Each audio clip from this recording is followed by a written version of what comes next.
এই দুনিয়াতে মানুষের যত পেরেশানি, মানে যত কষ্ট, দুঃখ, দুর্দশা, এর অন্যতম প্রধান কারণ হচ্ছে টেনশন। কিসের টেনশন? রিজিকের টেনশন, চাকরির টেনশন, ব্যবসার টেনশন, আহাল পরিবারের টেনশন, স্ত্রী সন্তান, ভবিষ্যতে কি করব। দুনিয়ার টেনশনই তো বেশি, যদিও টেনশন থাকার দরকার ছিল পরকালের বেশি। তো দুনিয়ার টেনশন এবং পরকালের টেনশন সব দূর হয়ে যাবে যদি কেউ বেশি বেশি দরুদ পাঠ করে।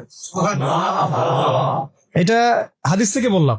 আর গোনা, আমল নামায় যে গোনাগুলো আছে এগুলো মিটে যাবে যদি কেউ বেশি বেশি দরুদ পাঠ করে।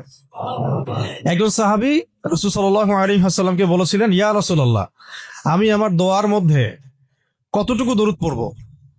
আমি কি 1/4 দরুদ পড়বো? নবীজি বলেছেন সাল্লাল্লাহু আলাইহি ওয়াসাল্লাম, তুমি পড়তে পারো, চাইলে আরো বাড়াতে পারো, বাড়ালে তোমার জন্য উত্তম।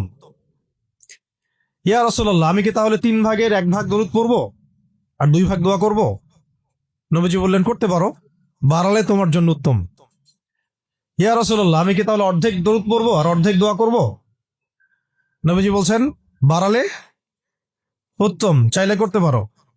ইয়া রাসূলুল্লাহ, আমি কি তাহলে আমার পুরো দোয়াটাই শুধু দরুদই পড়বো আপনার উপরে? তখন নবী সাল্লাল্লাহু আলাইহি ওয়াসাল্লাম বললেন, যদি তুমি এটা করতে পারো তাহলে তোমার কোনো গুনাহও থাকবে না, কোনো দুশ্চিন্তাও থাকবে না।